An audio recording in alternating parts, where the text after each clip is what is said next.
One of my hobbies for many years, I have been collecting science books. I like science. And you can ask any of my kids or ask my wife, when I get bored, which isn't too often around our place, I just read science books. I like science. Taught it for 15 years. Even though I'm not teaching it anymore, I still like to study. It's so many neat things to learn. And there's an awful lot of good science in these books. But folks, there are some lies in our science books. Now, I'm not against science. I'm not against schools. I'm not against teachers. My brother's in his 34th year teaching public school. My mom retired from teaching public school. There's an awful lot of good, godly teachers in the system. But there's some poison in these books. We're going to cover some of that tonight. Richard Dawkins, who hates creationists, said, "It is absolutely safe to say that if you meet someone who claims not to believe in evolution, that person is ignorant, stupid, or insane, or wicked." Well, Richard, let's send you a copy of this tape, because I'm going to show you 100 reasons why evolution is so stupid. We need to define a few terms, okay? According to the dictionary, stupid means lacking normal intelligence, foolish, silly, a stupid idea, dull and boring. I think evolution is stupid. Now, my mama used to get mad at me when I used that word, so it's a little hard for me, but Bill said, "Brother Hovind, I want you to preach on 100 reasons why evolution is stupid." Okay, Bill, well, you asked for it, so here goes, all right? Let's define some other terms now. The word evolution has at least 6 different meanings, and I've done 58 debates now, and if you're going to get into a debate on evolution with anybody, you better first define what you're talking about, because this is a very slippery term, okay? First, we have cosmic evolution. That would be the Big Bang. There is no evidence whatsoever for that. We'll get into that in just a moment. Then we'd have to have chemical evolution. See, the Big Bang supposedly made hydrogen. Well, how did we get 92 elements, plus the synthetic ones? I mean, how did the chemicals evolve? They don't talk about that much, but that would have to happen. Thirdly, we'd have to have stellar and planetary evolution. Did you know the stars would have to evolve? There's an awful lot of stars out there, folks, but nobody's ever seen one form. There's enough stars out there that everybody on Earth can personally own 2 trillion of them. We've never seen one star forming. We see them blow up from time to time. It's called a nova or a supernova. We've never seen one form. One professor told me one time, he said, "Well, we calculated in the laboratory that if 20 stars explode near each other, it'll produce enough energy to make a brand new star." I said, "Well, that's brilliant. You got to lose 20 to gain 1. You ought to run for Congress. You could help those guys borrow their way out of debt." Man, first place, that's all theoretical. We've never seen it happen, okay? And I think it is scientifically impossible. See, then we'd have to have organic evolution. That would be the origin of life. How did life get started from non-living material? Now, according to the evolution theory, that would have to happen somewhere along the line, long ago and far away. Life had to come from non-living material. And yet, we've never seen that happen. There is no evidence that it can happen. We'll talk about that in a minute. Fifthly, we would have macroevolution. That is where an animal changes into a different kind of animal. Nobody's ever seen a dog produce a non-dog. But the evolutionist believes a dog came from a rock, if you go back far enough in time, 4.6 billion years. Finally, we have microevolution. Now, I don't like this word, okay, because it gets people confused. I think we ought to just call it a variation. But microevolution happens, folks. That is a fact of science. Animals produce a variety of offspring, but it's always the same kind. The first 5 definitions of evolution are stupid. It doesn't happen. It's certainly not part of science. It's something you have to believe in. They teach the kids it all started with the Big Bang 20 billion years ago. A Big Bang. I like to ask them some simple questions. What exploded? And where did it come from? And where did the energy come from? Et cetera, et cetera. According to the Big Bang theory, it all started with a little tiny dot and exploded and spread out over all the universe much faster than the speed of light. Well, the Big Bang theory, as we'll see in a minute, is stupid. I don't know of a better way to say it. I'm trying to be nice to them, but it is just stupid. The Big Bang idea started with a Belgian astronomer named George something, can't pronounce his last name. George said that this original matter was no more than a few light years in diameter. At the very least, that would be 2, or about 12 trillion miles. So they started off teaching a spot 12 trillion miles across was what exploded. Well, they revised that down. In 1965, they said, no, it was only 275 million miles across. Well, that's way down from 12 trillion. 1972, they said, no, it's only 71 million miles across. I don't know how they know this stuff, but this is what they taught, okay? 1974, they said it was only 54,000 miles across. 1983, they said it was the trillionth the diameter of a proton. Now they're saying it's nothing at all. Nothing exploded. And here we are. This is what the textbooks teach. 18 to 20 billion years ago, all the matter in the universe was concentrated into one very dense, very hot region that may have been much smaller than a period on this page. That's stupid. This one says, all of the matter and energy someday will once again be packed into a small area, no bigger than the period at the end of this sentence. Then another Big Bang will occur. It happens every 80 to 100 billion years. So you can forget about global warming. We're going to get squished. Now this textbook author was brilliant. I could not believe how smart this guy was. He said, boys and girls, nothing really means nothing. You have to be at least that smart to write a book. He said not only matter and energy would disappear, but also space and time. However, physicists theorize that from this state of nothingness, the universe began in a gigantic explosion. What? Yes, boys and girls, you see, nothing exploded, and here we are. Now, who can argue with logic like that? Man, they even put this in major science journals like Scientific American. This fellow said, the observable universe, that would be us, could have evolved, there's that word again, you got to watch that one, okay, 6 meanings, from an infinitesimal region. In the Greek, that means a dot. It's then tempting to go one step further and speculate that the entire universe evolved from literally nothing. They call that science and put it in a science book. I would call that stupid and put it in the garbage. This is what the books teach. I collect them. I've got hundreds and hundreds of these books from countries all over the world, clear back from 1890s up until the 2001 textbooks. They're teaching this kind of stuff, folks. This one says, all the matter in the universe was drawn into this little tiny dot, and it spun faster and faster. This is what they teach the kids. Some kids doing this for homework tonight, right? It spun faster and faster. One day, it exploded. Big Bang. I was talking to a professor from Berkeley one time. I was sitting on the airplane next to a professor from Berkeley University. I don't know if you folks here in Idaho ever heard of Berkeley or not. But Berkeley is not a Bible college. So we got talking about the Big Bang, and he said he believed in the Big Bang theory. I said, yes, sir, I figured that. You have to teach it at Berkeley. I said, tell me, sir, how did the universe get here? He said, well, 20 billion years ago, all the matter was squished in this little tiny dot, and it was spinning real fast, and it exploded. Big Bang. And pieces flew off and became the galaxies and the sun, the moon, the stars, and finally, you know, people. Here we are. I said, sir, could I ask you a couple questions, please? You know, one of my favorite things to do in life is asking questions to people who believe in evolution. I absolutely have a wonderful... That's how this whole ministry started. 12 years ago, I moved to Pensacola, Florida. Some article came out in the newspaper that said, dinosaur bones found in Montana from 80 million years ago.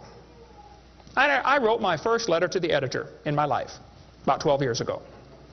I wrote a letter to the editor. I said, yes, they found dinosaur bones, and yes, it was 40 feet long, and yes, it was found in Montana, but it was not from 80 million years ago. This one probably drowned in the flood in the days of Noah, 4,400 years ago. And you would have thought I shot the sacred cow. Actually, I did. Boy, there began to be quite a battle in the newspaper, letters to the editor flying back and forth, and finally a university called me and asked me to do a debate with one of their professors. Well, I'd never had a debate in my life except with my wife, and I lost those every time. So I was not excited about debating. But I said, well, how do you do it? What do you want? And the guy said, well, you send us 30 questions, and the other guy will send in 30 questions, and we'll discuss those questions for the debate. I said, okay. So I sent him 30 questions. I thought they were perfectly legitimate, fair questions. I said, a woodpecker's tongue goes all the way around the back of his head and comes on top of his left eyebrow, left nostril here. Would you please show me any fossils that have been found, intermediate species between a normal bird and a woodpecker, you know, with his tongue going all the way around his head? What evidence do you have of how this evolved? That question never came up. I don't know what happened to it. But I said, termites chew on wood and they swallow it, but termites can't digest it. It goes into their stomach, and there's little tiny critters in their intestines that actually digest the cellulose. Now, those little critters can't live without the termite, and those termites can't live without those critters. Which one evolved first? I thought it was a fair question, but it never came up. I don't know what happened. I think they lost my list. But anyway, one of my favorite things to do is asking questions to people who believe in evolution. So I asked this professor if I could ask him some questions about the Big Bang. He said, sure, what would you like to know? I said, well, sir, you told me 20 billion years ago all the matter in the universe was squished in this little tiny dot. And it was spinning faster and faster and exploded. I said, where did all this matter come from? He said, well, we don't know that for sure. I said, okay, now, sir, hold it. If I told you that I believe about 6,000 years ago God created the heaven and the earth like the Bible teaches, you're going to say, and where did God come from? And I don't know. But you said 20 billion years ago there was a big bang, and you don't know where the dirt came from. So basically, I believe in the beginning God, and you believe in the beginning dirt. Don't tell me my theory is religious and yours is science. Oh, no, sir, they're both religious. The news media tries to make it look like it is religion versus science. I did a debate in El Paso, Texas here recently, and the news media wrote an article. They said, religious and scientific leaders debate evolution. What is the unspoken message in that title? What are they trying to imply? Can you catch that? They're trying to imply that evolution is part of science, aren't they? No, evolution is a religion. Actually, both creation and evolution are inherently religious. These two timelines is the same information right here. I'll be referring to that throughout the seminar here. I cover this thing all the time. The Bible teaches about 6,000 years ago God made everything. 4,400 years ago there was a big flood that destroyed everything. 2,000 years ago Jesus came. Here we are today waiting for the Lord to come back in about 5 minutes. This is the Bible view of history. On this chart, 1 inch is 150 years. That's a long time. The 20 billion year chart on the bottom is a very different scale. But see, both views, creation and evolution, are inherently religious. You have to believe in creation or believe in evolution. The difference between the two, though, is very simple. The evolution religion is tax supported. That's the difference. By the way, if I was to make that bottom chart the same scale as the top chart, the bottom chart actually needs to be 2,100 miles long. That's from Pensacola to Portland, Oregon. I don't want to carry a chart that big, so I made a new scale for the other one, okay? If they want to believe it happened long ago and far away, they're welcome to believe that, but that's not science. Evolution is a religious worldview, and I think it is stupid. So I asked the professor, where did the matter come from? He said, I don't know. I said, well, sir, would you please tell me where the laws came from? The universe is run by laws, gravity, centrifugal force, inertia. Who gave the laws? He said, we don't know that either. I said, sir, could you tell me where the energy came from? You know, it takes energy to make a big bang. Who bought the gas to run this machine anyway? He said, we don't know that either. I said, sir, could I ask you another question? He said, sure. What else would you like to know? Else? What do you mean else? You haven't told me nothing yet. I said, does Berkeley have a merry-go-round? How many of you know what a merry-go-round is? You go round and round until you puke? Okay. He said, no, we don't have a merry-go-round at Berkeley. I said, you ought to get one. You could learn some good science on a merry-go-round. If you put some fourth graders on a merry-go-round, are there any fourth graders in here tonight? Who's in fourth grade? All right, I like fourth graders. I spent the best 5 years of my life in the fourth grade. That's before they diagnosed ADD. Put some fourth graders on the merry-go-round. I like using fourth graders because they're tough and they're expendable. And we're going to get the high school football team out there to get that thing spinning clockwise as fast as it will possibly go.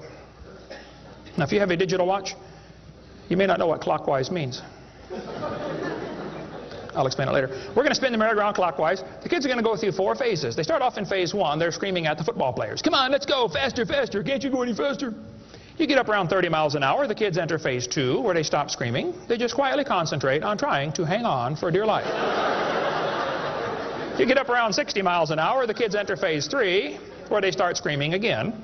But now they're screaming, stop, stop, please, slow down. Don't stop, though. Keep going faster and faster. When you get to about 100 miles an hour, you should enter phase 4. That's where the kids begin to fly off the merry-go-round. Now, when this happens, you will notice a very interesting phenomena of physics. If the merry-go-round is going clockwise, when the kid flies off, the kid will be spinning clockwise until he encounters resistance, like a tree or telephone pole. That's because of a law in physics known as the conservation of angular momentum. You see, if a spinning object breaks apart in a frictionless environment, the fragments will all spin the same direction. It's very simple. It's because the outside is moving faster than the inside. And so it keeps the same direction of spin. The professor said, yes, I understand about the conservation of angular momentum. I said, well, good. I'd like to ask you a question then, sir. If the whole universe began as a swirling dot, like you said, why do 2 planets spin backwards? He said, that's interesting. I said, no, that's more than interesting. It's kind of hard on your Big Bang Theory. Not only that, 6 of the moons are spinning backwards. Why? He said, I don't know. Why do you think they're going backwards? I was hoping he was going to ask that. I said, well, sir, I believe it's very simple. You see, I believe in the beginning God created the heaven and the earth, and God did it that way on purpose, just to make the Big Bang Theory look stupid.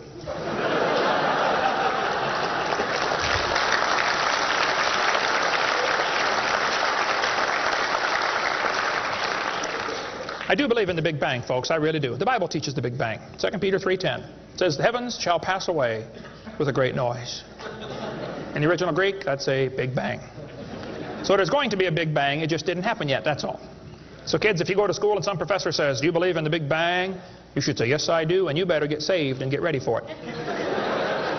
The Big Bang is coming soon to a city near you. By the way, if the Big Bang Theory were true, the matter would be evenly distributed. But it's not. It's lumpy. They're called galaxies. And in zillions of miles and nothing called voids. And to try to salvage the dumb Big Bang Theory, they've got all these wild theories of why isn't the matter evenly distributed? They'll say, well, maybe there's black holes, or maybe there's antimatter. They got all this stuff. It's all trying to rescue this crazy Big Bang Theory. And it's a dud, folks. It didn't happen. There are zillions of stars out there. I mean, lots and lots of stars. And we haven't even seen them all. If star births, they ought to at least equal star deaths, and they don't. We see a star blow up about every 30 years. It's called a nova or a supernova. Well, then how come there are only 300 dead stars out there that we can see, supernovas? That's only a few thousand years worth, isn't it? There ought to be trillions of them, if evolution were true. This fellow said, I have a little hesitation in saying that a sickly pall now hangs over the Big Bang Theory. Yep. I think it is stupid. Now, if you want to believe it, that's fine. I don't care what anybody believes. That doesn't bother me. But see, the problem is they want to use my tax dollars to teach that to your kids in our schools. And that's where the problem comes in. Okay? If you want to believe in the Big Bang, just enjoy yourself. But keep your religion at home. Okay? Because it is a religion. Then they tell the kids the earth formed from a hot molten mass 4.6 billion years ago. This is part of the theory, and it's in all the textbooks. 4.6 billion years ago, earth cooled down, formed a rocky crust. I think that is stupid, and I'll show you why. Was the earth ever really a hot molten mass 4.6 billion years ago, and it cooled down? This textbook says, as earth formed, the surface was like the moon. There were hot pools of bubbling lava. I don't think so. My Bible says the Spirit of God moved upon the face of the waters. So the earth was not created a hot molten mass. It was created under water, which means it has to be less than 212 degrees Fahrenheit or 100 degrees centigrade, or it wouldn't be water, it'd be steam. So the earth was never a hot molten mass according to Scripture. Then when you look in the granite rocks, you find little tiny halos made of polonium. Now these polonium halos are absolutely amazing. Robert Gentry, a friend of mine from Knoxville, Tennessee area, he has been studying radiopolonium halos for a long time. I met him back in the year 2000 and went down to his laboratory and I got to see some of the halos through the microscope. These little polonium halos are interesting because they have a half-life of less than a few minutes. If the rock was hot, when the polonium, radioactive polonium decayed and sent out the little particles and made the halo, it would melt away. Like at 4th of July, they shoot fireworks up. Makes a circle. Does the circle stay there? No, it all falls down, right? There are probably none up there now from the last 4th of July, are there? You'd have to freeze the whole atmosphere to keep that sphere in place. This polonium would have to be decaying in a rock that is already solid. So the earth was never a hot molten mass. Get Robert Gentry's book if you want a lot more on that. But all over, the granites all over the world contain these polonium halos. So it is stupid to say the earth was a hot molten mass. We have scientific evidence it was not. Here they tell the kids, though, the earth was hot with large pools of bubbling lava, and that is just stupid. It can't possibly be true. Then they tell them life got started about 3 billion years ago. See, according to the theory, 20 billion years ago there was a Big Bang. 4.6 billion years ago the earth cooled down, formed a hard rocky crust, and it rained on the rocks for millions of years and turned them into soup. And the soup came alive about 3 billion years ago. This is what the books teach. This fellow says, both the origin of life and the origin of major groups of animals remains unknown. How did life get started anyway? Well, this textbook tells the kids, oceans formed as it rained on the rocks for millions of years. Yes, boys and girls, millions of years of torrential rains created great oceans. And swirling in the waters of the oceans is a bubbling broth of complex chemicals. Progress from a complex chemical soup to a living organism is very slow. Well, I guess it is. It's totally stopped. Doesn't even happen. That's how slow it is. This one says the first self-replicating systems must have emerged in this organic soup. Was your great-great-great-great-great-great-great-great-great-great-great-great-grandpa soup? I think that's stupid, okay? Now, if they want to believe it, that's fine. I don't care what they believe, but don't call it science. What happened back in the 1950s, a guy named Miller and Urey wanted to know how the Earth and solar system had come to be. So they tell the kids he took a mixture of Earth's primitive atmosphere. We'll talk about that in a minute. He never proved how life originated, but he did add evidence to the theory that life could have started by itself. Well, is that true? Now, did he really do that? Well, let's just study the facts here. This textbook tells the kids many important events occurred during the Archean era, the most important of which was the evolution of life.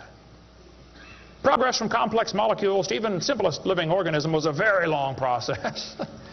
Long ago and far away. Fairy tale kids, coming up. First living cells emerged 4 billion to 3.8 billion years ago. I like that word, emerged. They use it all the time. Like that explains how it happened, you know. It just emerged. There is no record of the event, they tell the kids. Look, kid, we know what happened and you're going to be tested on this, but there's no proof. Oh, okay. It's not science. First living self-replicating systems must have emerged in this soup. I don't think so. Here's what students are taught in school. This picture of the different glass tubes and flasks and pipes going around, they tell them this is how they made life in the laboratory. He said he studied the chemical reactions of gases that existed in Earth's primitive atmosphere. Ooh, now this is important, okay? Notice up in the upper right-hand corner, he had methane, ammonia, water vapor, and hydrogen, no oxygen. He circulated these gases through these tubes through a spark, supposed to represent lightning. And sure enough, it produced a red goo at the bottom of the flask and had some amino acids in it. They didn't come close to getting life, though. Miller excluded oxygen in a reducing atmosphere because life could not evolve with oxygen. Anything that got together would oxidize. Cut a banana open, lay it on the table, it'll turn brown, it'll oxidize. Okay, so will an apple, so will anything alive. It'll oxidize. So that's why he didn't have any oxygen in the experiment. One of his gases was ammonia. Well, this creates a real serious problem because ammonia is destroyed by UV light. And UV light must be blocked by ozone, which is made from oxygen. I got a problem here. This textbook says several billion years ago, Earth's atmosphere had no free oxygen. Well, that's just simply not true. Ozone is made from oxygen, and it blocks UV light, and ammonia, one of the gases needed for the experiment, is destroyed by UV light. So life cannot evolve without oxygen. But also life cannot evolve with oxygen. Well, I got a solution for that one. It didn't evolve.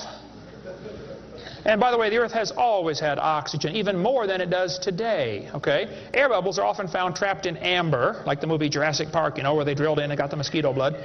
These air bubbles, though, have 50% more oxygen than we do right now. We cover more on that on my video series, videotape number 2, about what the pre-flood world was like and why they lived to be 900 on the blue series of tapes out there on the table. But this textbook says the mixture at the bottom of the flask was rich in amino acids. Oh, come on. That is stupid. It was not rich in amino acids. Let's tell the kids what they really found, okay? He filtered out the product. As this gas went through the tubes, he sparked it, produced this goo at the bottom, and he drew the goo off because if it went through again, it would be destroyed by the spark. Now, in real life, you're not going to get a section of the ocean protected. They say this just happened by chance in the ocean. You can't filter out the product then. Secondly, what he made was 85% tar, 13% carboxylic acid, 2% amino acids. So 98% of his mixture was poisonous to life. I would not call that a success. And there are 20 different amino acids, sort of like 26 letters in the alphabet. There are 20 amino acids. Those amino acids go together to make proteins, like letters go together to make sentences. Mostly he made just 2 of these amino acids. And they bond with the tar and the acid very quickly, more readily than with each other. It was a failure as an experiment. Amino acids are like letters of the alphabet, sort of like building blocks. You have to have a bunch of amino acids to make a protein. Then you have to have a bunch of proteins to make a cell. And you got to have a bunch of cells to make an organism. And one cell is more complex than a space shuttle. And all he got was a couple of the amino acids. That's like me dropping toothpicks, and I happen to make a few letters of the alphabet. That's possible, isn't it? Toothpicks could fall in the shape of a T, or an H, or an I, or an E. That's possible. But if I'm able to drop toothpicks and produce a few letters of the alphabet, should I therefore conclude that nobody wrote Webster's dictionary? The difference between making a letter with toothpicks and making Webster's dictionary is about like making an amino acid and making a living cell. He didn't come close to making life. He made the equivalent of a few letters, and he actually needed to make huge books.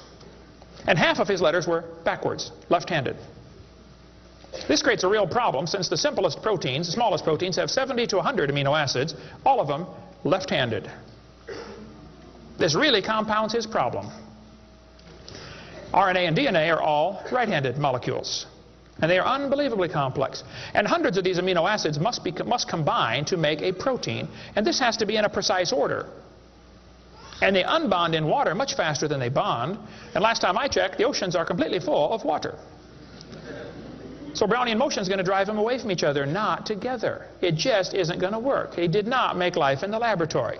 But they tell the kids, he showed how life could have started by itself. Oh, that is just a stupid, okay? That's a lie. He did not show anything of the kind. And every experiment since then has made the problem worse. They're finding more and more things that just couldn't happen. Don't call that science. But they tell the kids, you know, 3 billion years ago, life appeared on Earth. Asked me to speak at this college in Boston one time. This preacher called all the colleges and universities around Boston and said, would you like to have Kent Hovind come speak at your college?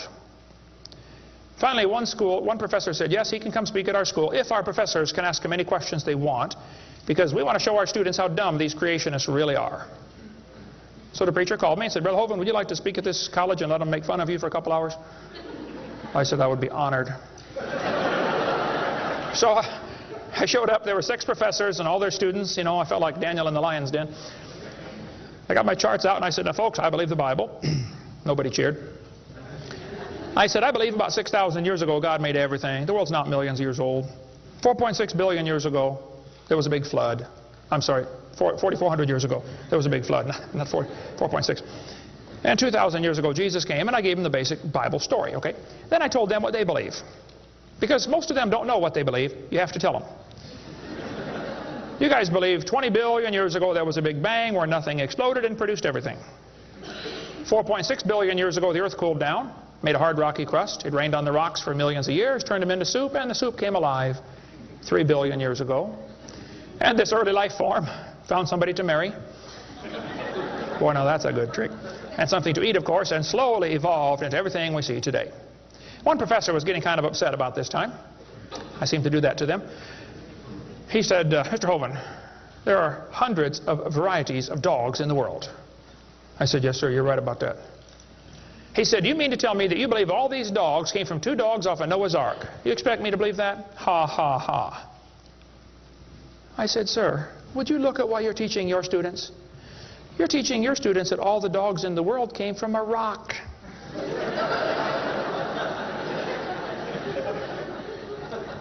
I had one woman come to me after a debate one time. She was steaming down the aisle. Boy, she was mad. Oh, I could tell I'm in trouble now. I stood there quivering in my boots, you know. She walked up and she said, tonight you said we believe we come from a rock. We do not believe that. I said, well, ma'am, calm down just for a minute. I said, do you believe in evolution? She said, yes, I do. I'm a professor here at the university. I said, well, would you please tell me then where we came from? She said, we came from a macromolecule. I said, where did that come from? She said, from the oceans, from the prebiotic soup. I said, where did that come from? She said, well, it rained on the rocks for millions of years. And you could see it was slowly dawning on her. I do believe I come from a rock, don't I? Yes, ma'am, you do. You ought to be proud of it. Hey, don't step on Grandpa, whatever you do. Look, that's stupid, okay? There's no kind way to say it. There's a great book dealing with some of the flaws in the Miller experiment. If you want more on that for your kids to study out there on the table, get the book Icons of Evolution. Then they tell the kids that these plants and animals, not only did life evolve from non-living material, then this life had to learn to reproduce itself. Why would any organism want to reproduce more of its own kind when that's only going to increase competition for the food supply? Why didn't they instead evolve the ability to live forever and be happy? Huh? You ever think about that? I was in a debate one time, and we had question and answer time at the end. The student stood up and he said to the evolutionist, he said, sir, how did male and female evolve? The professor got up and he said, well, that is a giant mother may I step in the evolution story. A mother may I step? This is science? Wow. Ah, well. So according to them, for the next few billion years or hundreds of millions of years, life learned to produce something other than its own kind. Of course, today everything only produces its own kind, but they say long ago and far away, they were able to do something different. Textbooks will say we started like a bacteria and slowly evolved to a human. I think that's stupid. But if you want to believe that, that's perfectly fine. Those trees of life that they put in the textbooks for your kids are a bunch of nonsense. And even evolutionists will admit that. Stephen Jay Gould, the Marxist professor at Harvard University, he says that evolutionary trees that adorn our textbooks are not the evidence of fossils. It's only inference. We infer, we imply, we hope it happened this way. This textbook says, all the many forms of life on Earth today are descended from a common ancestor. What? You mean the birds and the bananas have a common ancestor? Isn't that what he says? Found in a population of primitive unicellular organisms. Well, in the first place, there's no such thing as a primitive unicellular organism, okay? One single cell is more complex than a space shuttle. There's no such thing as a primitive single-celled organism. We talk about that on video number 4 of our series. But he says, all the forms of life are descended from a common ancestor found in a population of primitive unicellular organisms. What were those first cells like? How do we know? What events led up to their formation? No traces of those events remain. Did you catch that? Hey kid, we know what happened, but there's no proof. Primitive, huh? This one says, the humans, mammals, birds, crocodiles, all had a common ancestor. Well, anything inside that circle is religious speculation. It is stupid. Reptiles produce reptiles, dogs produce dogs, people produce people, and there's never been an exception to that. Darwin said, though, if my theory be true, here's his book right here. You can look on page 211. He said, if my theory be true, numberless intermediate varieties must assuredly have existed. Boy, you're right about that, Charlie. I mean, to change from a rock to a dog would take a few changes. David Ropp, who believes in evolution very strongly, says, in the years after Darwin, his advocates hoped to find predictable progressions. In general, these have not been found, yet the optimism has died hard, and some pure fantasy has crept into textbooks. Oh, you're kidding. Fantasy in our textbooks? Oh, yep. They tell the kids they have evidence of evolution from fossils. I don't think so. That is stupid, okay? If you find a fossil in the dirt, all you know is it died. You don't know that it had any kids, do you? And you sure don't know that it had different kids. I mean, think about it. You're in a court of law. You bring in a bone to the judge. Judge, I found this bone in the dirt. This is the ancestor of all the humans today. They would laugh at you. You don't know that that's the ancestor of anybody, do you? And why on earth would you think a bone in the dirt can do something animals today cannot do? Animals today can only produce the same kind, right? Dogs produce dogs, folks. Luther Sunderland asked all the major evolutionists, he said, where is the evidence for evolution? They all said, well, somebody else has it. We don't have it over here. So he wrote a letter to Colin Patterson. He's the director of the British Museum of Natural History. They've got the largest fossil collection in the world. He said, Mr. Patterson, I read your book on evolution. I noticed you didn't show us the missing links. Why didn't you show us the missing links? Patterson wrote back and said, I fully agree with your comments on the lack of evolutionary transitions in my book. If I knew of any, fossil or living, I would certainly have included them. I will lay it on the line, there is not one such fossil. There are no missing links, folks. The whole chain is missing. Even Stephen Gould admitted the absence of fossil evidence for intermediary stages is a persistent and nagging problem for evolution. We got the theory, we know it's true, now we just need the evidence. That's the way they think about it. Richard Goldschmidt said, maybe the first bird hatched from a reptile egg. Well, Richard, I'm sorry. I don't mean to be disrespectful, but that's stupid. See, what's happened, these guys have looked for missing links in the fossil record. They can't find any, and so they say, well, maybe evolution happened so fast it wasn't preserved. Maybe a reptile laid an egg and a bird hatched out. Well, who did that bird marry?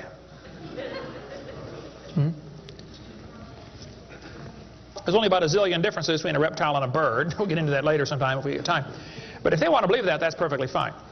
Here's what happened. Charlie Darwin graduated from Bible college to be a preacher. in the Anglican Church in 1830. He couldn't get a job, so his dad pulled a few strings and got him a job on board HMS Beagle. He's going to sail around the world and collect bugs. And while he's sailing around, he stopped off at these islands right there called the Galapagos Islands. There on those islands, Charlie noticed there were 14 different varieties of finches. Charlie studied the birds very carefully and said, you know what, I think all these birds had a common ancestor. I bet you're right, Charlie. It was a bird. And then Charlie said in his book on page 170, he said, it is a truly wonderful fact that all animals and all plants throughout all time and space should be related to each other. Now, hold on a minute. You see 14 kinds of birds, and you conclude that birds and bananas are related.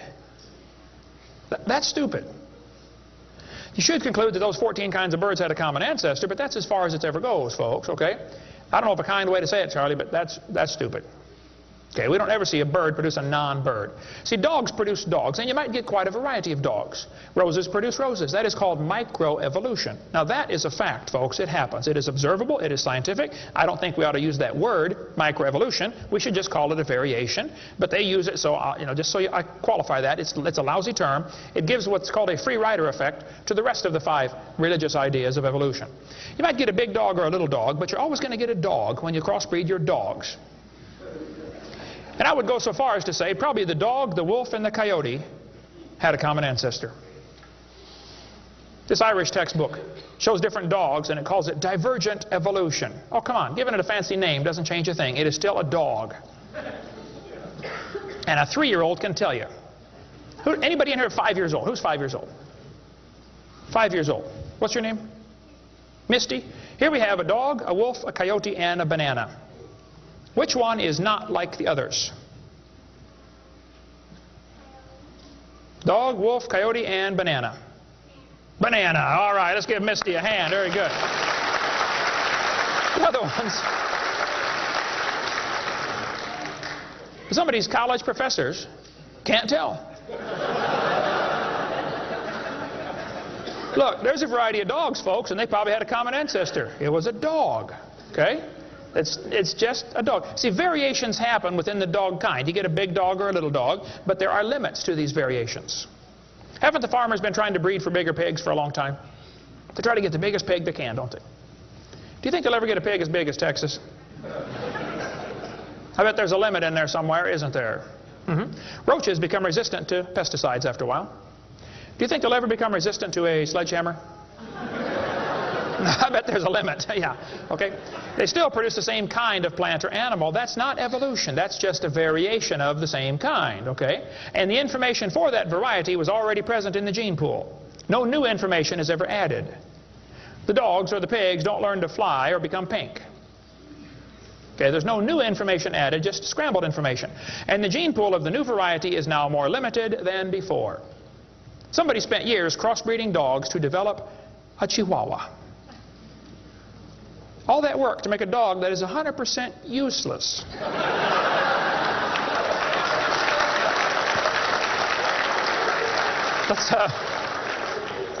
Let's turn all the Chihuahuas in the world loose back into the woods. How long would they last? They'd run up to the wolf. Yep, yep, yep, yep, yep. Crunch. Go ahead, make my day. A useless dog. Genetic information was lost when you got your variation. It wasn't added. You might have selected a certain slice of the gene pool with small dog, quick characteristics, but you didn't add anything. You selected something from the population. I come from Illinois, corn country. There are so many kinds of corn up there, they have to number them.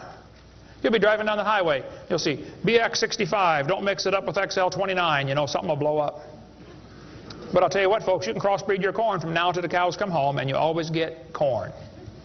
You will never get a hamster or a tomato or a whale to grow on that corn stalk, okay? It won't happen.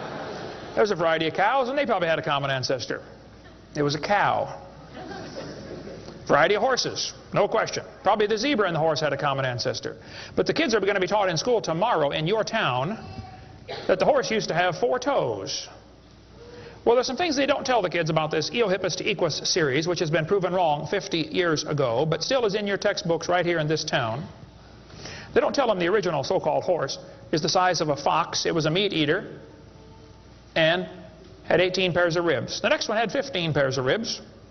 A couple of trips through the buzzsaw did that. And then it miraculously grew back 19 pairs of ribs as it evolved, and then back to 18. They also don't tell them the whole thing's been proven wrong a long time ago. Like this guy says in the biology textbook, other examples like the gradual evolution of the horse have not held up under close examination. That's a polite way of saying it's proven wrong, okay? This G.G. Simpson back in 1950 said the example of the horse family has been unintentionally falsified. They knew 50 years ago this was false. Why did they keep that in your textbooks? This whole thing was made up by Othniel C. Marsh in 1874. He picked animals from all over the world and put them in order the way he thought it might have happened. They were never found in that order. Modern horses are found in the same layers as the so-called ancient Equus or Eohippus horse. They're found in the same layer. So it can't be the ancestor, that's for sure. The ancient horse is nothing but a Hyracotherium, which is still alive today. By the way, the ribs, the toes, the teeth are very different in these animals. In South America, the fossils go exactly backwards. Instead of three-toed to one-toed, it goes one-toed to three-toed in the fossil order. They won't talk about that much, but you check it out. That's a fact, folks. They're never found in the order presented in the textbooks. Three-toed and one-toed gray side by side. Plenty of information on the internet about that. Tulsa Zoo finally took out their display because so many folks complain, why do you have this horse evolution display in the zoo? It's been proven wrong 50 years ago. Take it out.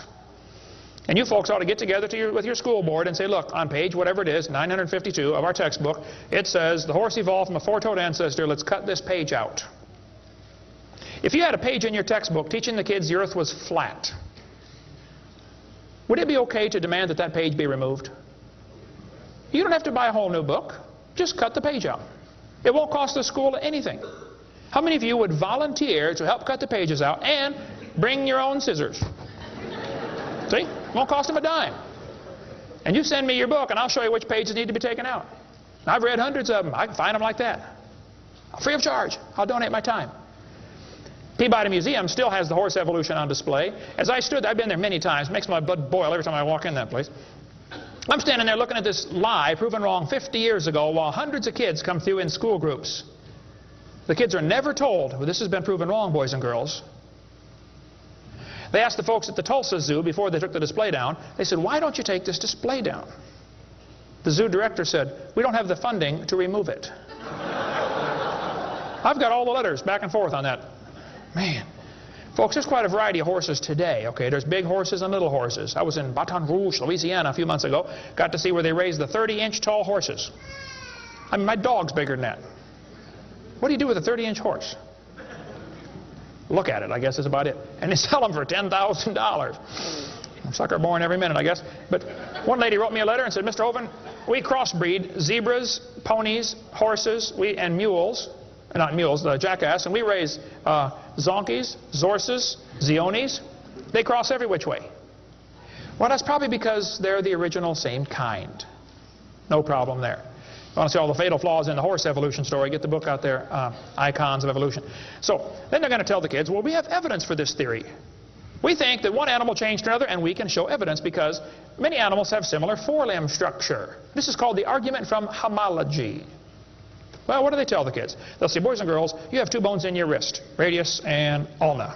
And boys and girls, look at the whale's flipper carefully. Did you know the whale has two bones in his flipper, and they're called the radius and the ulna? Same as ours. Wow. Who named them, teacher? The whale? Think about it. But this is one of the evidences for evolution. They're going to say, boys and girls, comparative anatomy provides further evidence of evolution. The commonalities suggest that these and other vertebrate animals are all related. They probably evolved from a common ancestor. Well, duh. That's stupid, okay? Maybe they all had the same designer. Doesn't prove a common ancestor. By the way, the bones develop from different genes in these different organisms. They are not homologous organisms like they want you to believe. Similar design might prove the same engineer made the design. A lot of bridges in the world are kind of similar to each other. You can go compare, different suspension bridges around the world, Golden Gate Bridge and other bridges, and there's a lot of similarities. That doesn't prove one is the father of the other, or that a tornado put them up. No, it's a design that works good, okay? I discovered that the Pontiac lug nuts from a Pontiac will fit on a Chevy. They will. That proves they both evolved from a Honda 14 million years ago. No, the same engineers are designing these cars. Then they tell the kids about the geologic column. How many have ever heard that the different layers of the earth are different ages? They show the kids Grand Canyon. Yes, boys and girls, this one says, over millions of years, the Colorado River has carved the Grand Canyon from solid rock. I'm sorry, but that is stupid. Okay, I'll explain why. Kids, you need to learn this. This is a very simple thing to learn, and you'll go through life much further than many of these professors go. Make yourself 3 columns. Facts are in the middle. It's a fact Grand Canyon exists. The evolutionist has an interpretation of that fact, and the creationist has an interpretation of the fact. Now, it's not part of the fact, it's an interpretation of the fact. The evolutionist says the canyon formed slowly by a little bit of water and lots of time. The creationist says, oh no, we think it formed quickly by lots of water and a little bit of time. It's a fact the earth has sedimentary layers. That's not a question. How did they get there? Well, the evolutionist says these layers formed slowly over millions of years. The creationist says, no, these layers are all from the flood in the days of Noah. Now, it seems like the professors are always trying to erase the line between their interpretation and the fact and make their interpretation part of the fact column, and it's not. And I think I can demonstrate Grand Canyon was not formed by the Colorado River. I was in a debate recently, and this professor said, Dr. Hovind, you're so stupid. Obviously, it took millions of years to form the Grand Canyon. I said, well, sir, I've seen Grand Canyon many times. I taught earth science for 15 years. I've studied it intensively. Just flew over it last week, as a matter of fact, twice. Got a perfect view of it going out to California and back, flying from wherever I was, Florida. That's where I live. This textbook says, the Colorado River has cut through layer upon layer of rock over millions of years. Well, if you built a dam across Grand Canyon, it would take a lot of dirt or concrete, but if you could, okay, it'd be a huge dam. A giant lake would back up behind that dam, covering several states. That purple area is all drained right through the Grand Canyon drainage basin. This snow line tells a very interesting story. In between these 2 red lines is snow. This is a picture from a satellite showing about 150 or 200 miles of the canyon area. Real wide shot. The river enters the canyon at the far right. The river is 2,800 feet above sea level. As it goes down through the canyon, the ground is rising up. It's called the Kaibab uplift. Okay, the uplift is 7,000 or 8,000 feet above sea level. Interesting. The river flows downhill. All rivers flow downhill. So as the river enters the canyon and flows downhill from there, when it gets to the 1,800-foot elevation mark, the top of the canyon is 7,000 or 8,000 feet above sea level, so it's over a 1-mile drop. Very impressive, hole in the ground. But some points to ponder. I said to the professor, I said, sir, did you know the top is higher than the bottom? He said, yeah. I said, did you know the river only runs through the bottom? He said, yeah. I said, sir, the top is higher than where the river enters the canyon by 4,000 feet. Rivers don't flow uphill. There's no delta. Where's all the mud that washed out? There's no way that river made that canyon. Grand Canyon is a breached dam, a spillway that washed out. There was a lake probably for some length of time after the flood and got too full and all that water went roaring through there. Probably carved that canyon out in a couple of weeks. Not millions of years. Absolutely impossible for that river to have made that canyon. We cover lots more on that on videotape number 6 of our series. But they tell the kids, the Colorado River made this canyon slowly over millions of years. I'm sorry, that is stupid. That can't possibly be true. They need to learn the facts. Charlie Lyell, back in 1830, he was a lawyer from Scotland. Somebody calculated one time that if all the lawyers in the world were laid end to end around the equator, we would all be better off. Charlie Lyell hated the Bible. In 1830, he wrote this book right here. Oh, I got it down on the table. I picked up the wrong one. Principles of Geology. Here it is on this table. Charlie Lyell wrote this book, 1830. In this book, he mocked at scriptures. He hated the Bible. You can see it mocking all through they're here. In here, he and other fellows back in that time, Cuvier, Steno, Strata Smith, and some of these guys, they invented the geologic column. How many have ever heard of the geologic column before? They say each of the layers is a different age. You know, Cenozoic, Mesozoic, Paleozoic, Archeozoic, all them zoic boys. And they gave each layer of rock a name, like maybe you saw the movie Jurassic Park, and an age, and an index fossil. This was done in 1830, way before there ever was a carbon dating or potassium argon dating or lead-208, lead-206, uranium-235, uranium-238. Didn't exist, folks. The dating text didn't exist. They just made up these numbers out of the clear blue sky. The geologic column is the Bible for the evolutionist. It can only be found one place in the world, the textbooks. There's no geologic column, and they know it. This fellow says, if there were a column of sediments, unfortunately, no such column exists. The geologic column is a hoax. Does not exist. It is stupid. Those layers cannot be different ages. If the geologic column were all in one place, it would be 100 miles thick. Didn't happen. By the way, if the geologic column were true, if you look at the side of Grand Canyon and see all these thousands of layers, why are there no erosion marks between the layers? Don't you think if one layer sat there for 10 million years waiting for the next one, it would rain once or twice? No erosion marks between the layers. Interesting. Oh, something to consider anyway. Those layers are all deposited very rapidly, and I think we can demonstrate that scientifically.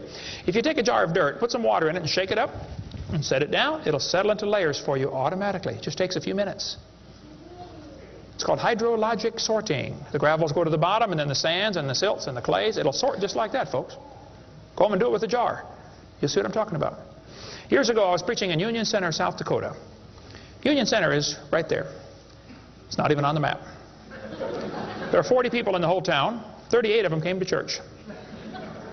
I don't know where the other two were, but they showed up later, I guess. But the preacher said, hey, Brother Hovind, let's go down to Rapid City, South Dakota. They've got a museum down there with a bunch of dinosaur bones. I said, all right, I like dinosaurs, let's go. So we all drove down to the museum. The guide met us at the door. He said, would you like me to give you a tour? We said, that would be great, sir. The first place we stopped on the tour was the geologic time scale, the big chart. They got it behind glass so the kids can't touch it. You know, this is holy, sacred. And the guide said, now, boys and girls, this layer of rock right here is about 70 million years old. My daughter was 12 at the time. She raised her hand. She said, mister, how do you know that layer is 70 million years old? He said, well, honey, we tell the age of the layers by what kind of fossils we find in them. They're called index fossils. Oh, she said, thank you, sir. We walked around the other side of the dinosaur, and we're standing over here, and the guide said, now, folks, these bones you're looking at are about 100 million years old. My daughter raised her hand again. She said, mister, how do you know those bones are 100 million years old? He said, honey, that's a good question. We tell the age of the bones by which layer they come from. She said, excuse me, sir, but when we were standing over there, you told me you knew the age of the layers by the bones, and now you're telling me you know the age of the bones by the layers. She said, isn't that circular reasoning? I thought, wow, a chip off the old block. That guide had the strangest look on his face. It was almost as if he were thinking.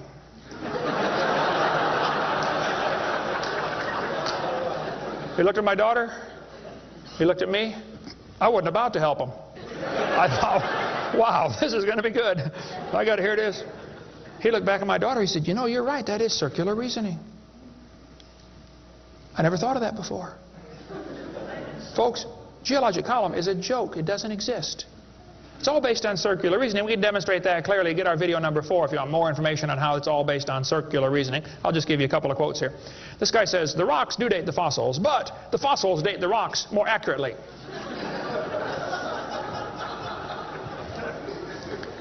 Stratigraphy cannot avoid this kind of reasoning if it insists on using only temporal concepts because circularity is inherent. You have to use circular reasoning to get it right. Well, that's stupid.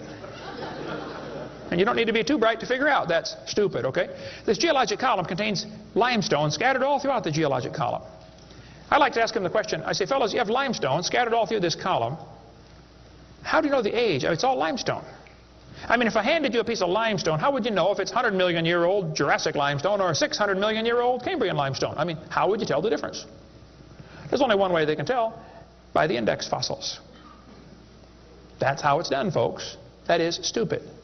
Because those fossils don't count for anything, as we'll see in a minute. They tell the kids each of these layers is a different age. 100 million, 200 million, 300 million, real impressive, huge numbers. Now Charlie Darwin did not like round numbers. He wanted to be more precise.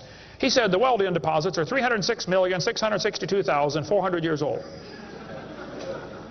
Now, okay, Charlie, I think that's stupid.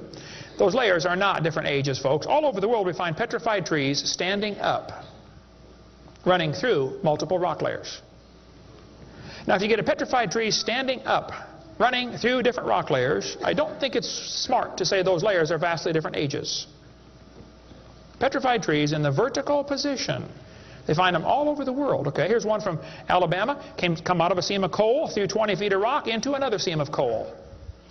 They found about 3 dozen of them, I think, in that one little coal mine, one little area, while they're digging the coal out. Petrified trees standing up. Cookeville, Tennessee, they found a bunch of them. This one's 30 feet tall, standing up. Joggins, Nova Scotia is famous for their petrified trees standing up in the vertical position. All over the area there, folks. Those trees did not get slowly covered by the sediments over millions of years. They would rot and fall down. Sometimes the petrified trees are upside down, running through many rock layers. Scientists estimate at the bottom of Spirit Lake in Mount St. Helens there are now 20,000 trees that were blown out by the volcano. Thousands of them are standing up in the bottom of the lake, already buried 15 feet deep in mud. None of them grew there. Those trees are going to petrify.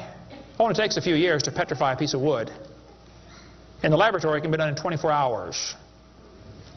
We cover lots more on how fast things can petrify in videotape number 6 of our series. But in the early 1950s, actually the late 1940s, they invented carbon dating. We're going to explain a little bit about radiometric dating and how it's supposed to work, and then show you that it does not work. Okay?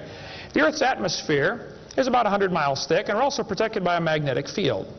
Radiation from the sun and from the stars, mostly from the sun, goes right through that magnetic field, some of it does, and hits the atmosphere and produces carbon-14. Carbon-14 is radioactive. Normally carbon is atomic number 6, which gives it atomic weight of 12. But this nitrogen, which is right next door to carbon, gets struck by radiation and it turns it into carbon-14.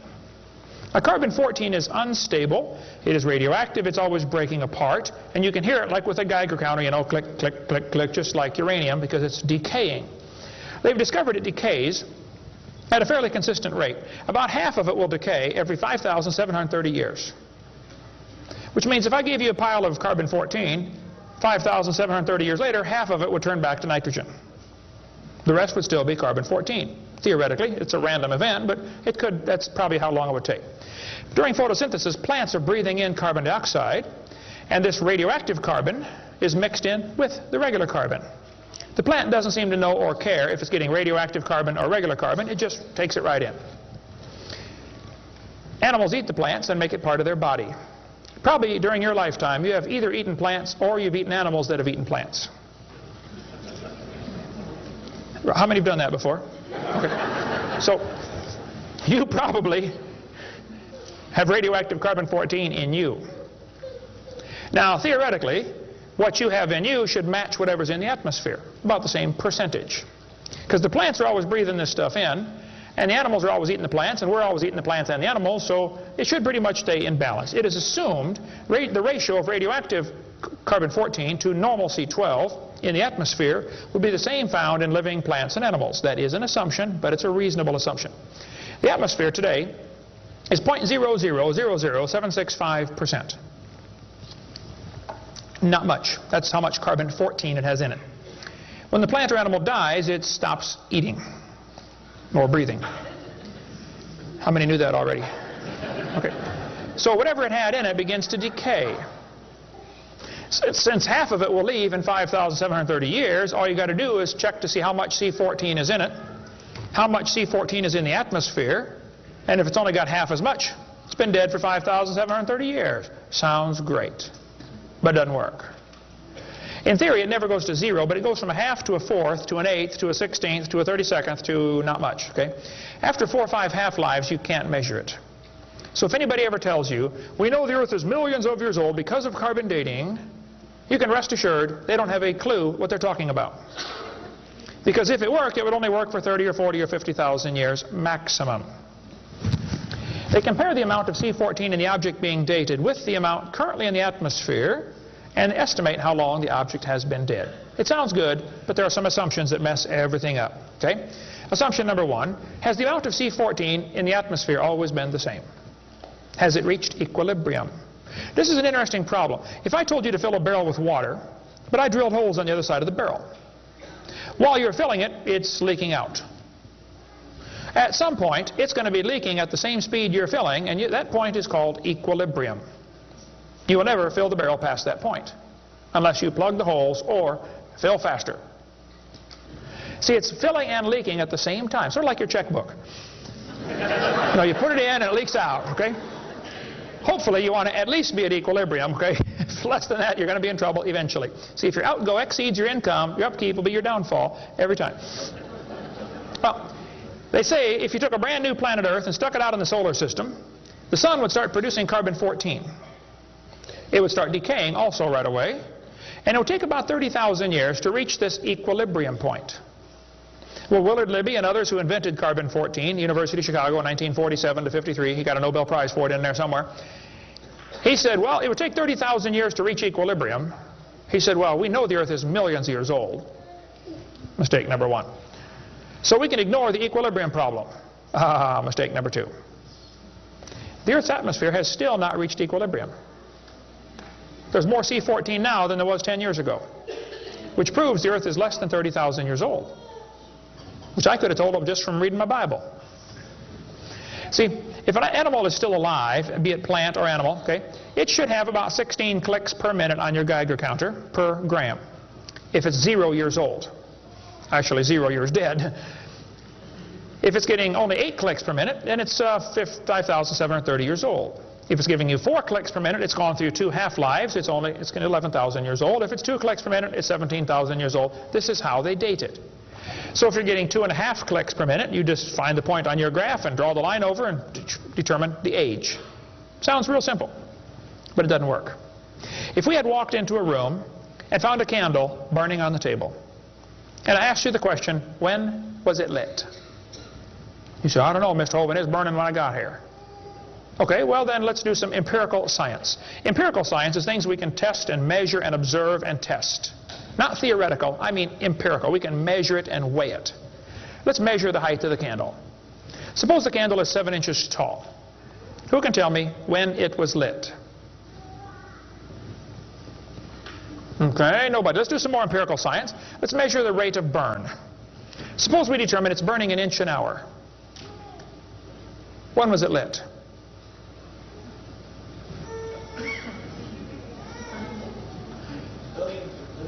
Billions of years ago. You're going to have a hard time telling me unless you're willing to make some assumptions. How tall was it when it started? Oh, we don't have any idea. Has it always burned out at the same rate? Oh, we don't know that either, do we? You find a fossil in the dirt, you can measure how much C14 is in it. Very accurately, by the way. And you can measure how fast it's decaying. That's just like measuring the height of your candle and how fast it's burning. Now, when did that animal die? You don't have a clue. Unless you're willing to assume that the C14 when it was alive is the same as we have today, and assume the rate of decay has always been the same down through history. You can't prove either of those. Living mollusk shells were carbon dated at 2,300 years old. Hello, they're still alive. Freshly killed seal carbon dated 1,300 years old. Shells from living snails carbon dated 27,000 years old. That's stupid. He's still alive, okay? I know snails are slow, but 27,000 years, he'd be dead, okay? One part of a mammoth is 29,000 years old, another part's 44,000. One part of Dima was 40,000 years old, another part was 26,000, and the wood next to it is 9,000. The lower leg of a mammoth is 15,000 years old, the skin is 21,000. 2 mammoths found side by side in Alaska, one is 16,000, one's 22,000. Which number is right? Living penguins carbon dated 8,000 years old. 11 human skeletons, the earliest known human remains in the Western Hemisphere, were dated by accelerator mass spectrometer. All 11 dated about 5,000 radiocarbon years. Lava from a 1801 Hawaiian lava flow was 1.6 million years old. Well, hello is not even 200. Another volcano erupted in Hawaii in 1959. When they dated the lava, it was 8.5 million years old. At least potassium argon dating for that, not carbon. Mount Etna in Sicily, I climbed Mount Etna when I was over there some time ago. Erupted in 1972, 350,000 years old.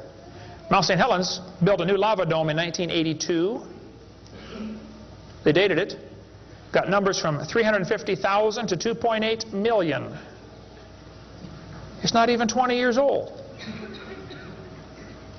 Here's what you ought to consider about carbon dating. Samples of known age, it doesn't work.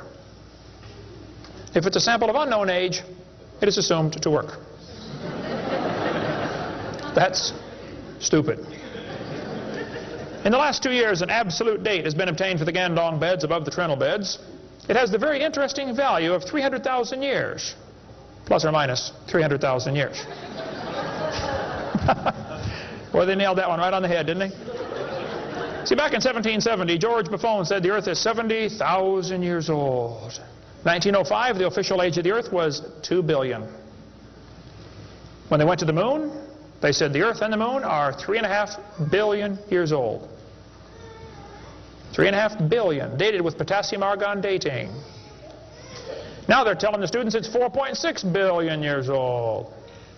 Let's see, that means the Earth is getting older at the rate of 21 million years per year. That's 40 years per minute. Aging rapidly, folks. That's stupid, okay? All they do is add more time to make the theory look more reasonable. Long ago and far away. And when you prove it couldn't happen, they say, well, it was longer ago and farther away. Then they're going to tell the students one of the evidences for evolution is embryology. Now, there aren't too many things about this whole theory that make me angrier than this, so I'm going to try to stay calm and cool and collected while we discuss this. Ernst Haeckel, an embryology professor at the University of Jena in Germany, loved evolution theory. When Darwin's book came out, Ernst Haeckel read that book the next year and said, wow, this is a great theory. All we need now is some evidence. 9 years later, they still had no evidence. So Ernst Haeckel decided to help Charlie out. He was an embryology professor, the study of animals before they're born. You know, the different embryos of all these different animals. He made drawings that were fake to make them look alike. The students are taught we have evidence from development. I don't think so. The similarity between early stages in development of many different animals helped convince Darwin that all forms of life shared common ancestors. Actually, Darwin considered this by far the strongest single class of evidence in favor, a class of facts in favor of his theory. This is stupid, folks. I'll show you. This textbook says, the human embryo growing in the mother has gills like a fish. Those little folds of skin are not gills, okay? Excuse me. Those little wrinkles under your chin when you're growing up later develop into bones in the ear and glands in the throat. They never have anything to do with breathing. I've seen folks that have 5 or 6 chins and they can't breathe through any of them but the top one. Those are not gill slits. Ernst Haeckel, though, said the turning point in his thinking was when he read Darwin's book, 1860. Haeckel took a drawing of a dog and a human embryo and he changed them to make them look exactly alike. His fake drawings looked almost identical. On top are the real drawings, underneath are Haeckel's fake drawings. He lied, folks, intentionally. He made huge charts of his posters of his drawings of these embryos and traveled all over Germany and just about by himself converted the Germans to believing in evolution. Which later led to the obvious question, well, if evolution is true, then maybe one of the races of people has developed farther than the rest. Which, by the way, is a subtitle to Charlie Darwin's book. You can look at it for yourself. The Origin of Species by Means of Natural Selection, or the Preservation of Favored Races in the Struggle for Life. See, Darwin was a racist. We cover lots more on that on video number 5. That one is politically incorrect. You don't want to watch that one. Trust me. On top are Haeckel's fake drawings. Underneath are actual photographs of what he claimed he was drawing a picture of. Now, either he's a lousy artist or he's a liar. Well, it turns out he's a liar. He was convicted of fraud by his own university. Proven to be a fraud. But guess what?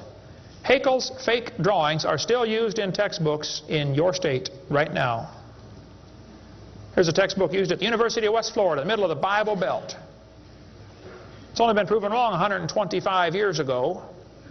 I know it takes a while to get textbooks up to date, but that ought to be plenty of time. That's stupid. Those are not gill slits on the embryo. Here's an Irish textbook. I was just there a few months ago. It says the embryo has gill slits. That's baloney. This one says the embryo has gills. Glencoe Biology says they have gills. Proven wrong 125 years ago. This biology textbook says the human embryo has gills. Here's this Tim Barra writing his book on the myth of creationism. And he mentions the gills are evidence for evolution. You're only 115 years behind, Tim. Miller's still teaching it 125 years after it was proven wrong. I debated Miller on the radio on a St. Louis radio station one time. There's a college textbook still teaching the kids the embryo has gills. This one says it shows the kids a 5 to 6 week embryo, but it says by 7 months the fetus looks from the outside like a tiny normal baby, but it's not.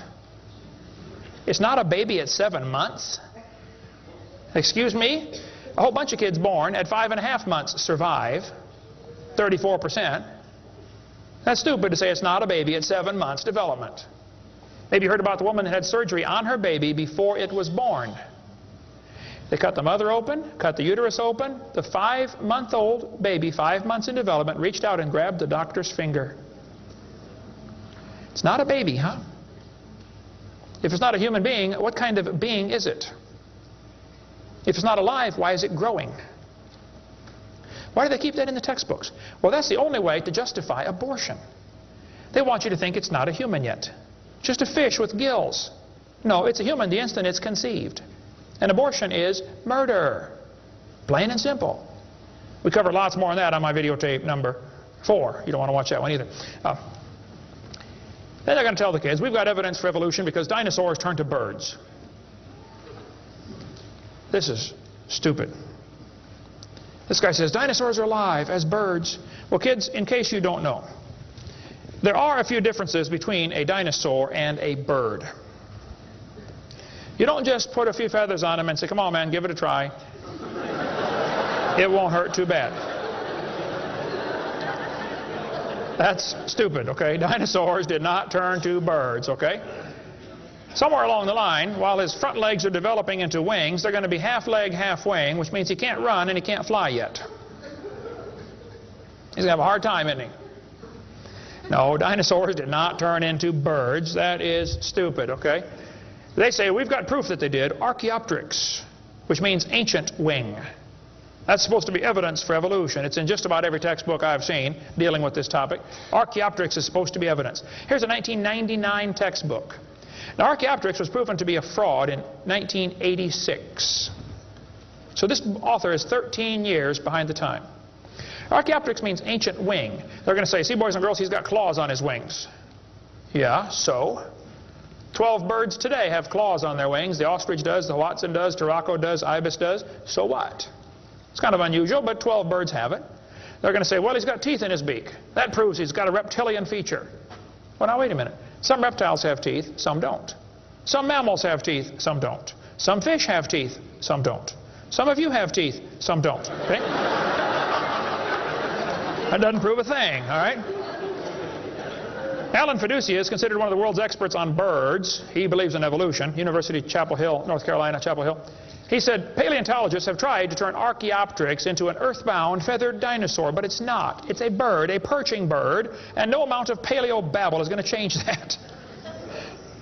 It's a bird. By the way, even by their twisted thinking, birds are found in layers lower than Archaeopteryx. If you find fully formed birds in rock that you think is 130 million years old, then Archaeopteryx at 65 million years old cannot be a missing link, can it? Because birds were already here. Even with their dumb geologic column, it doesn't work. We cover lots more on that on video 4. They say bird feathers evolved from scales. Well, that's stupid. In the first place, they come from different genes on the chromosome, okay? Developed totally different. A scale is a hard wrinkle in the skin. They attach to the skin very differently. Feathers are incredibly complex, folks. Unbelievably complicated. They're both made from the same protein, keratin, and that's where the similarity stops. So what? Battleships and forks are both made of iron. Doesn't prove they both evolved from a tin can. Proves the engineers using the same material for different functions. And God used keratin for fingernails and hair and scales and feathers. So Same designer, that's what it proved. A lot more on the bird evolution in the book Icons, if you want to get that. Then they tell the kids about the peppered moth. Yes, boys and girls, somebody in England went around and counted the moths on the trees. Must have been a government project. They discovered it's 95% light moths and 5% black. Well, so the story goes, they burned coal in the factories, the trees turned black, and the moths changed to black moths. Because when they counted them again, they said they found 95% black and 5% light. Actually, the whole story is a lie. It never happened. After 40 years of watching, they found 2 moths on the trees. 2 total out of 40 years. So they glued dead moths to the tree to take a picture for your kid's textbook. Then he wanted to get a picture of a bird eating a moth. So he put some moths in the refrigerator to calm them down so they got nearly frozen. Then he put them on the tree and they couldn't even hang on to the tree. So he warmed them up on the hood of his car. Put them out there on the tree and the moth is staggering around trying to warm up, and a bird ate one. He got a picture. Wow, proof of evolution. It's a lie. Didn't happen. Even if it were true, dark moths and light moths were there at the beginning and dark moths and light moths were there at the end. The ratio of population might have shifted, but the story wasn't true. So, doesn't prove anything. That's stupid. That's not evidence for evolution. They tell the kids, we've got vestigial structures. Now, a vestigial structure is something you don't need anymore. They'll say, boys and girls, you have an appendix that you don't need anymore. That's a vestigial structure. That's proof of evolution. Well, excuse me, you do need your appendix, okay? That is stupid. The appendix is part of your immune system. If your appendix is taken out, you can still live, okay? But it increases your susceptibility to quite a few diseases. You can live without both your legs and both your arms and both your eyes also. That doesn't prove you don't need them. Does it? There are no vestigial organs. And even if there were, that would be the opposite of evolution. That's losing, not gaining. This textbook says, boys and girls, whales, and many organisms here, like a whale, retain traces of their evolutionary history. For example, the whale retains pelvic and leg bones as useless vestiges. I'm sorry, that's not true. This one says, just imagine whales walking around. It's true. These little bones right there is what they're talking about. Just imagine him walking around. I can see it now, can't you? All you need is a good imagination and some LSD and you'll be able to see that whale walking in real life. This textbook says, the whale's pelvis is evidence of its evolution from 4-legged land-dwelling mammals. Well, that is stupid, okay? Those bones in the whale's abdomen are essential to hold muscles that support the reproductive system. Without those bones and those special muscles, the whales cannot reproduce. This has nothing to do with walking on land. It has to do with getting more baby whales.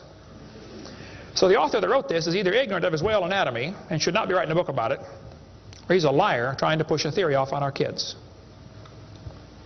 Here, this one says, whales once lived on land. Whales were not always sea dwellers. Modern whales show skeletal evidence of previous existence on dry land. Buried deep in a whale's hip muscles are 2 small bones, all that is left of the whale's pelvis and hind legs. That's stupid. The male and female bones are very different on whales. Check your whale anatomy and tear that page out of your book. Has no business being in there. This textbook says, humans have a tailbone at the end of the spine that is of no apparent use. I was debating a guy in North Alabama. He was the president of the North Alabama Atheist Association or something like that. He got up and he said, folks, we've got evidence for evolution. Humans have a tailbone they no longer need. When it was my turn, I got up and I said, Mr. Patterson, I taught biology and anatomy. I happen to know there are 9 little muscles that attach to the tailbone, without which you cannot perform some very valuable functions. I will not tell you what they all are, but go read your Gray's Anatomy and you can figure it out.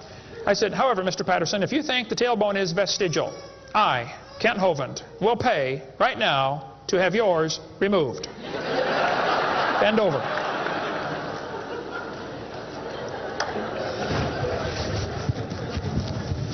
That is stupid, folks. The tailbone is not vestigial. This one says, the coccyx, that's the tailbone, the small bone at the end of the human vertebral column, has no present function and is thought to be the remainder of bones that once occupied the long tail of a tree-living ancestor.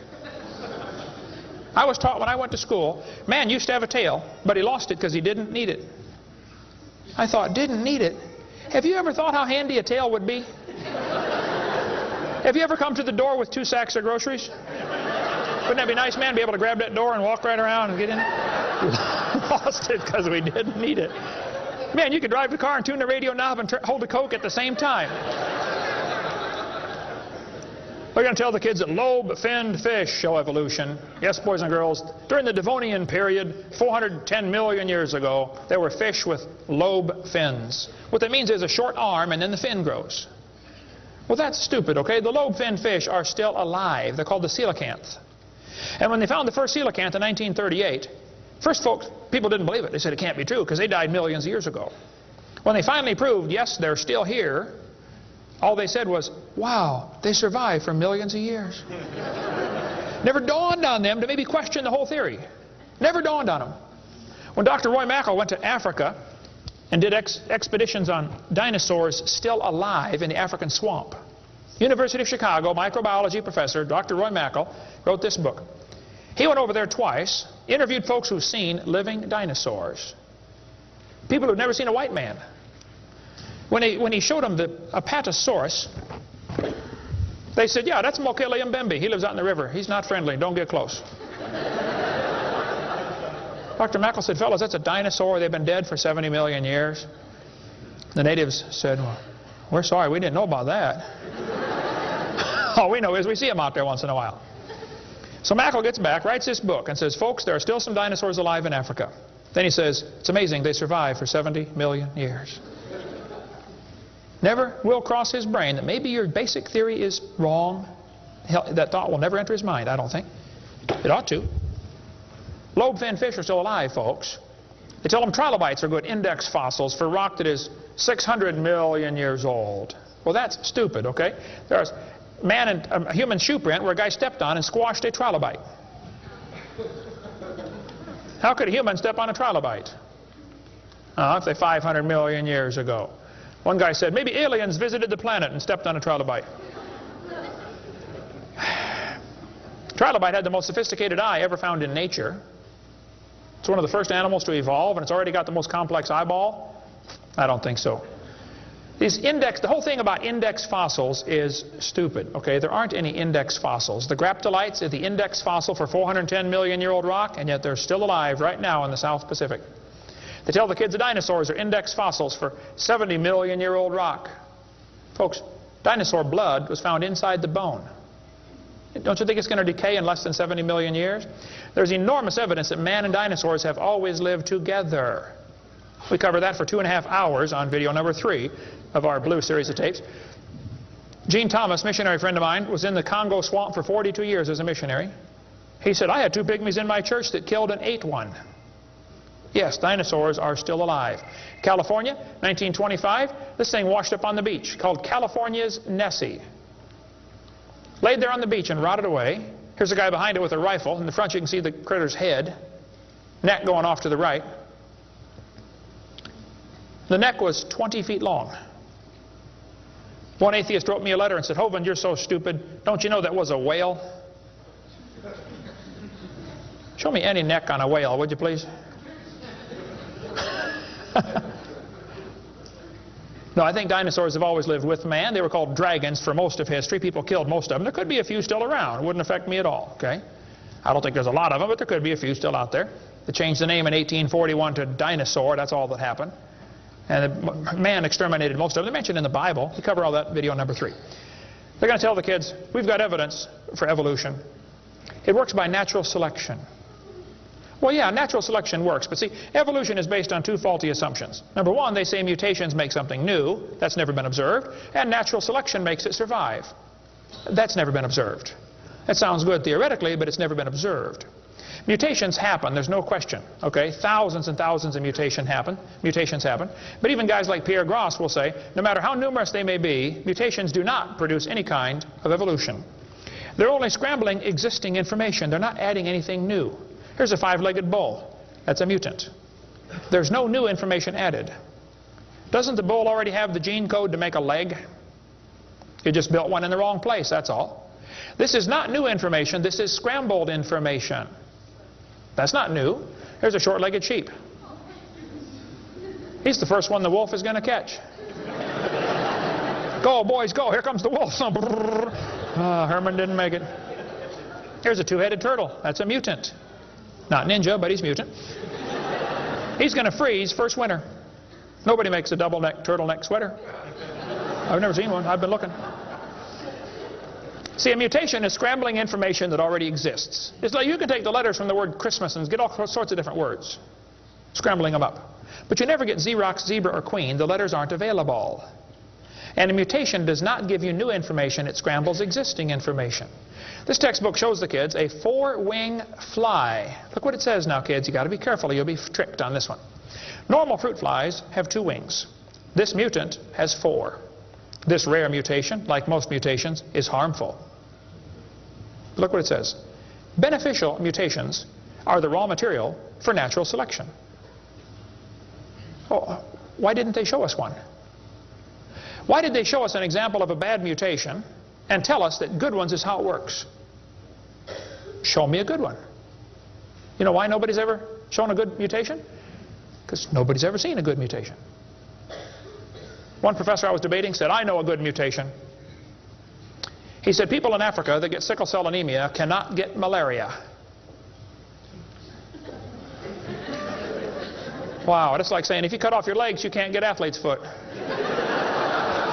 Yeah, you're probably right, but that's not a beneficial mutation.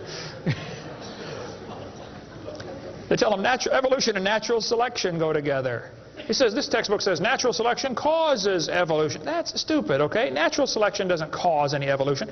Natural selection is a conservative process that keeps the species strong. That's all it does. That's all it can do. It has no creative properties. Natural selection, nature can only select what there is to select from. If I said, I'm going to go around the world, I'm going to try to raise a race of people that are over 12 feet tall. So everybody under 12 feet tall, we're going to kill them. Year after year, we kill everybody under 12 feet tall. Well, there's nobody to select from, is there? Natural selection can only select what there is to select from. It's a conservative process. If you worked in a factory that produced cars, and your job was to check for defects, you know, kick the tires, slam the doors, etc., drive it around, and you caught every single mistake, and you rejected it, how long would it take that process to change the car to an airplane? You say it'll never change it. That's my point. Natural selection is like a quality control. It makes sure the bad ones don't survive, but it's not going to change it to something else. Survival of the fittest does not explain arrival of the fittest. And by the way, survival of the fittest is what is called a tautology. Kids, there's a big word. You can learn this. You can use this one on your brother. A tautology is a sentence that means nothing. You can say, oh, you're speaking in tautologies. I'll show you how it works. You say, Professor, why did it survive? I say, oh, because it's the fittest. You know, survival of the fittest. Oh, how do you know it's the fittest? Because it survived. I see. Is that the way it works? That's exactly the way it works. That's stupid, folks, okay? Actually, it's not survival of the fittest. If a whale goes through a school of fish and eats 80% of them, it's survival of the luckiest. I mean, if a snake crawls into a bird's nest and eats 3 out of 4 eggs, does the snake select the weakest of the birds to eat? There's still an egg, man. He's going to eat them all. Okay? Then they do the thing with the fruit flies for the kids. They'll say, boys and girls, we raised flies in the laboratory, and we nuked them and microwaved them and x-rayed them, and we got these flies to have mutated babies. We got flies with curled wings. They fly around, bzz, bzz, bzz, bzz, couldn't go anywhere. They got flies with no wings. What do you call that? A crawl. You can't fly. They raised all these mutated flies in the laboratory and said, you know what, folks? Every fly we got was worse off than Grandpa Fly. Yeah, so? So they tell the kids, you see, this proves that flies have evolved as far as they can go. No, this proves you're messing up with perfectly good flies, okay? God made them right, and you're messing them up. Now leave them alone, all right? This guy says, we've got proof for evolution because flies in the north have wings 4% larger than flies in the south. That's proof we all came from a rock. That's stupid, I'm sorry. Then they tell the kids, boys and girls, today you're going to learn to think critically. Watch this sentence here carefully. Some kid's doing this for homework tonight. Boys and girls, do you think humans are still evolving? Now, what kind of question is that? That's one of those questions like, have you stopped beating your wife yet? Well, if I say yes, I'm admitting I did. If I say no, I'm still doing it. Wow. Right?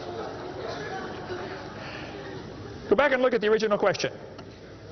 Do you think humans are still evolving? Doesn't that question assume that evolution has happened? What if a kid doesn't believe in evolution? How's he supposed to do his homework tonight?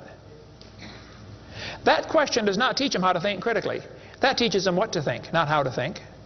That's a Soviet-style indoctrination type question, and the textbooks are full of them. They're not learning how to think. And when the kid gets done with this course, he's going to think he knows how to think. But he doesn't. He knows how to be told what to think. Brainwashing at taxpayer expense. Quite a few lies in the textbooks covered in this one. We got a lot more in video number 4. Adolf Hitler said, "You let me control the textbooks, I'll control the state." What is in these books anyway? There's a lot of good science in there, but there's some poison. Professor Wilson at Harvard University said, "As were many persons from Alabama, I was a born-again Christian. When I was 15, I entered the Southern Baptist Church with great fervor and interest in the fundamentalist religion. I left at 17 when I got to the University of Alabama and heard about evolution theory. 1 year of college destroyed his faith." Philip Wentworth said, "When I went to Harvard in the fall of 24, I was not only a Christian, I was a candidate for the ministry. Then for 4 years I underwent a process of mental readjustment which shook my little world to its foundations. Through it all, one thing was clear to me. If I could reconcile religion with intelligence, I knew that I could go on into my chosen career fortified by the experience. If I could not, every consideration of honor would compel me to make other plans. In the end, I gave up the ministry." Scott wrote me a letter and said, "Dr. Hovind, until I went to college, my faith in God was sound. My college history class helped destroy that faith. I started to doubt the Bible and God's Word. I even started to doubt Jesus was truly God's Son and that He died and rose for my sins. My best friend showed me your tapes and I was in awe of what I saw. Everything I thought I knew about life was changed." Praise God. People will sit home and watch a video that you will never get to come to church. Especially men. If they're sitting at home holding the remote. There's this feeling of power that surges through their body. How many know what I'm talking about? Now come on, be honest, okay? Right?